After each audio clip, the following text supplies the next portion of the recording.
Hello, everyone. This is Kim Quady with KimPlaysWithPaper.com. I'm a Stampin' Up! Demonstrator in Mesa, Arizona, and I come live to show you what I have been working on in my craft room. So today, I want to show you a card that I created for a blog hop that went live last night. It's called the Stampers Dozen Blog Hop, and each month there are different parameters for the card we need to create. Hey, Kathy, thanks for joining. So the card this week, the card this month with the Stampers Dozen Blog Hop was to create a two-tone card, a card using only two colors. So that was really hard for me, but I did it, and I'm going to show you what I made with that. Good morning, Gian. Good morning, Colleen. So about the blog hop, if you don't know what a blog hop is, it's a group of stampers who get together and we post on our blogs, and then you can see the cards we create, and then you can click on links and follow everybody else's blog and see what kinds of cards they've created using those same parameters. So it's always fun to see how everybody interprets the different cards. Hey Kay, thanks for joining, and Laura, good to see you. All right, I won't talk much longer. I will pop you down to the workspace and get started. Hey Beth, thanks for joining, and thanks to Kay for sharing. I appreciate everyone sharing and liking and commenting. It's so fun to see everyone. I had been on a 2-week road trip to see team members, and I am back. So I'm glad to be back. Might be a little rusty, but I can still stamp.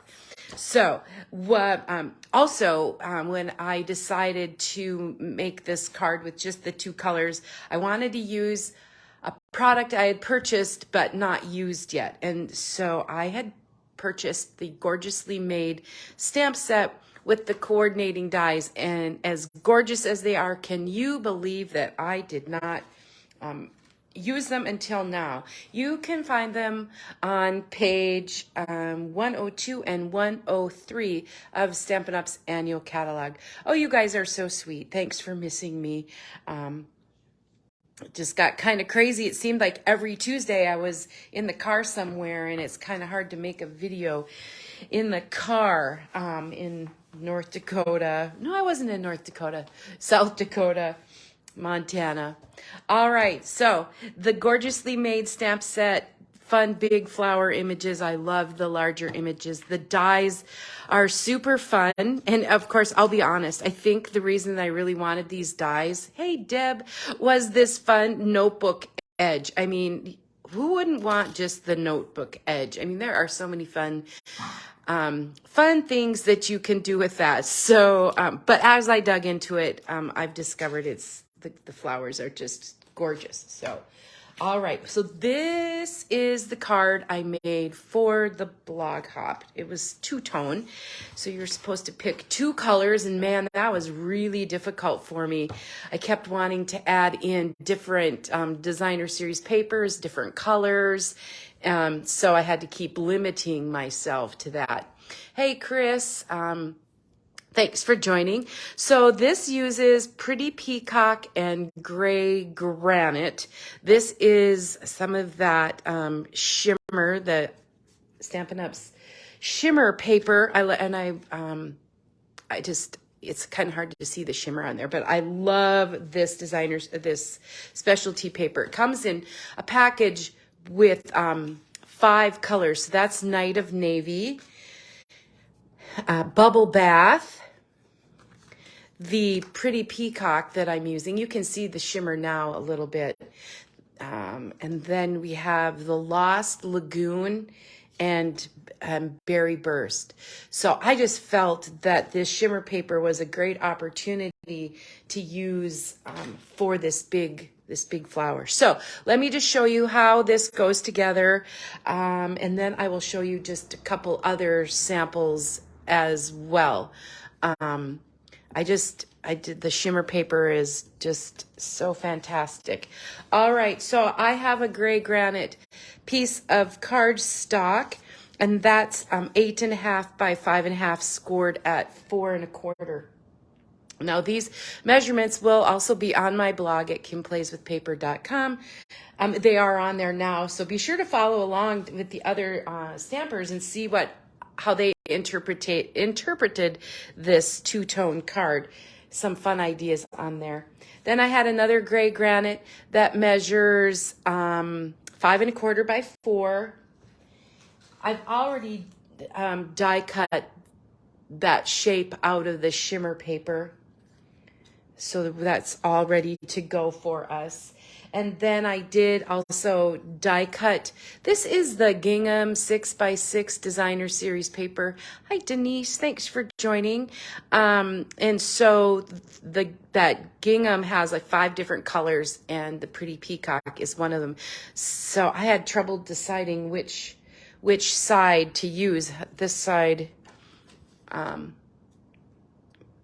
changes the look of the card just a little bit differently. And then I already have the thank you sentiment stamped and die cut on one of those gray granite pieces with Pretty Peacock ink. And then of course I have a 5 1/4 by 4 piece for the inside. All right, let's move this stuff out of the way.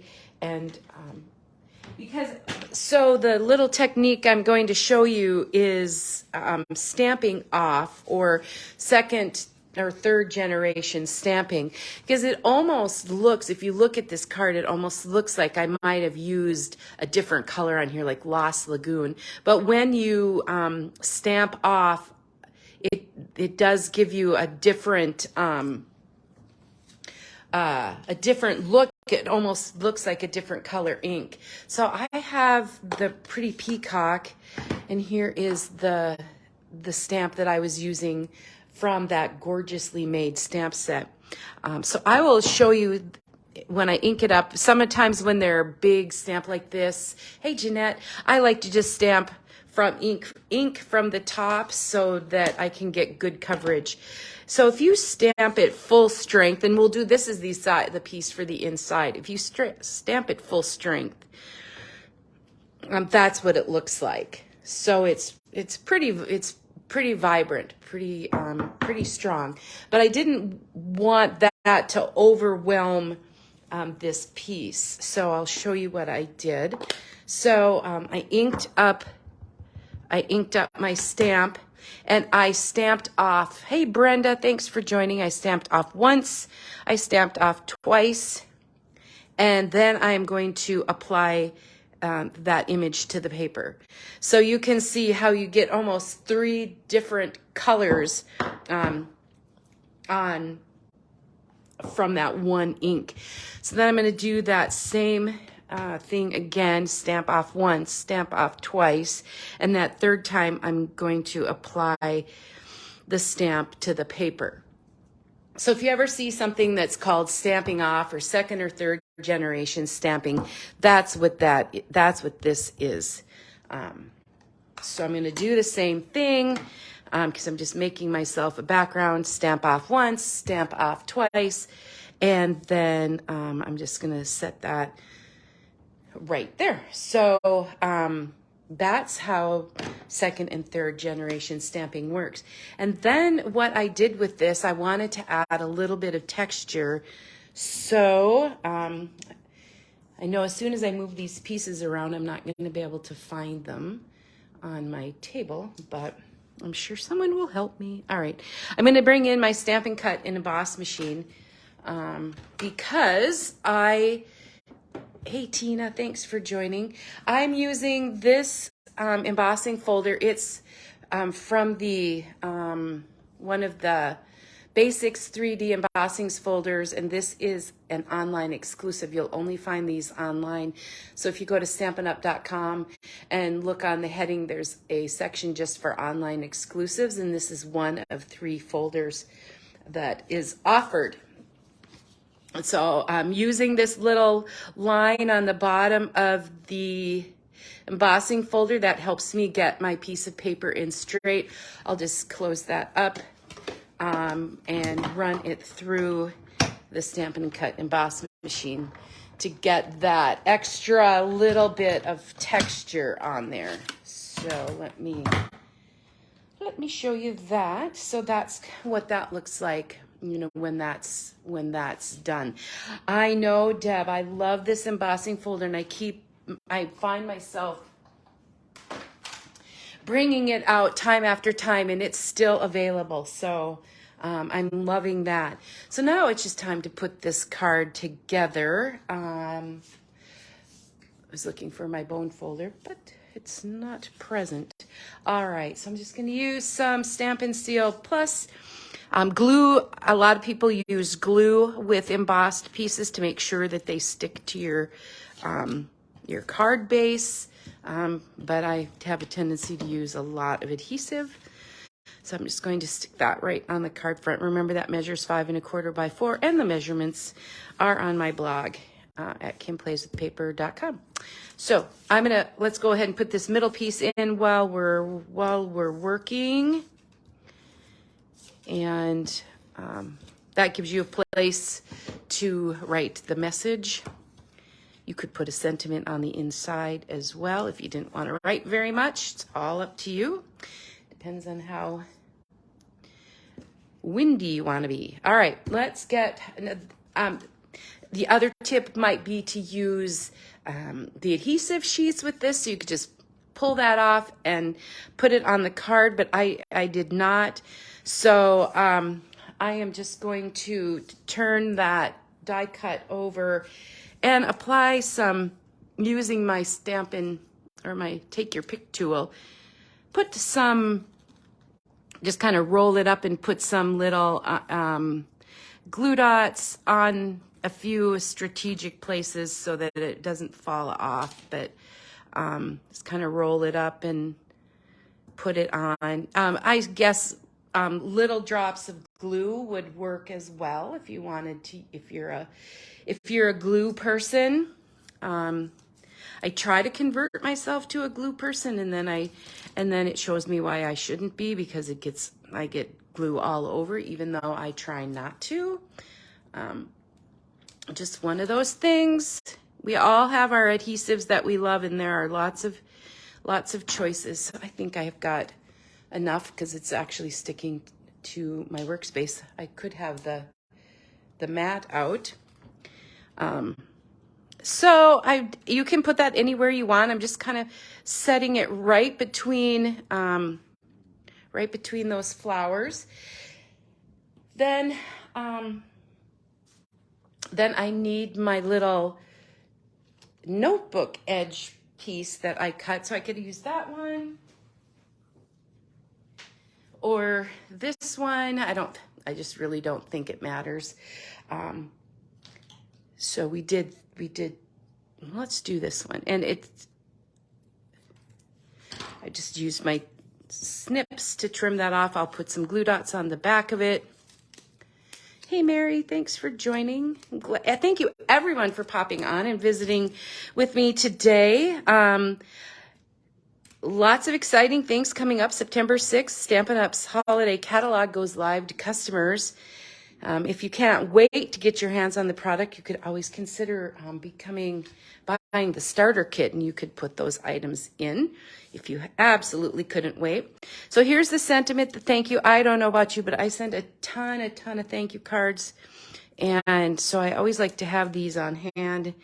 And in fact, Paper Pumpkin just shipped and billed, so I need to send some cards to my Paper Pumpkin customers. And then I just set that. You can set that anywhere you want. Of course, I always need to have my trusty old linen thread. I'm going to just grab a little bit of that. And then we'll have jewels too. I have jewels. I love that we have a lot of different gems and bling that match that coordinate with all of our colors. So there's my linen thread, bunny ear bow.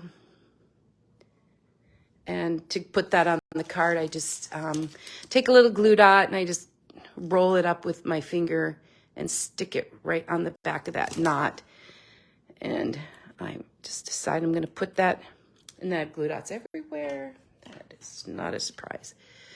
Trim that off. There we go. And All right, Jules. So have you seen these? Hey, Teresa, thanks for joining. These are the Tinsel Gems 4-pack. So it has a berry burst, lemon lime twist, blueberry bushel, and pretty peacock. So let's grab your pick tool and we will just add some jewels to the front. I'll pick this big one, this little guy over here, and this guy right here. Put 3. They always, designers recommend 3. Odd are more pleasing to the eye. So that is the two-tone card that you'll see for that blog hop I participated in. And I couldn't let it go by where I didn't use more of the shimmer paper. So I made this one with the Berry Burst, the Berry Burst shimmer piece, and then the Gingham 6x6 is also Berry Burst. So I just love the color coordination. So again, I used that second generation stamping, or the Stampin' Off, to get that background and ran that piece through the embossing folder to make that card. So I don't know if you have a favorite, if you prefer the Pretty Peacock or the Berry Burst. I did use, this background is Crumb Cake. So that's what I used for that. And I did one more because I had all these little pieces cut. So I made this pretty card using the Berry Burst shimmer. Oh, I'm so glad to see that somebody got their holiday catalog. It's not technically holiday. It's September through, let's see, September through December 2023 mini catalog. So I use the Designer Series paper, some vellum, look at my Berry Burst jewels, and then some of those die cuts from that Berry Burst shimmer paper. So when those pieces are out on the table, I thought I better use them.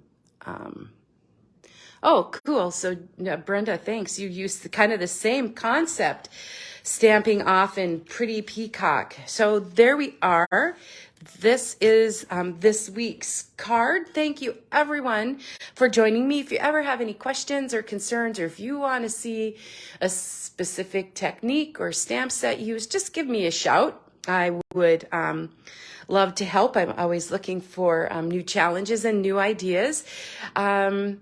This will also be available for replay later, as well as on a YouTube video. So thank you, everyone, for watching, commenting, liking, loving, and sharing, and we will see you next time. Thanks. Bye-bye.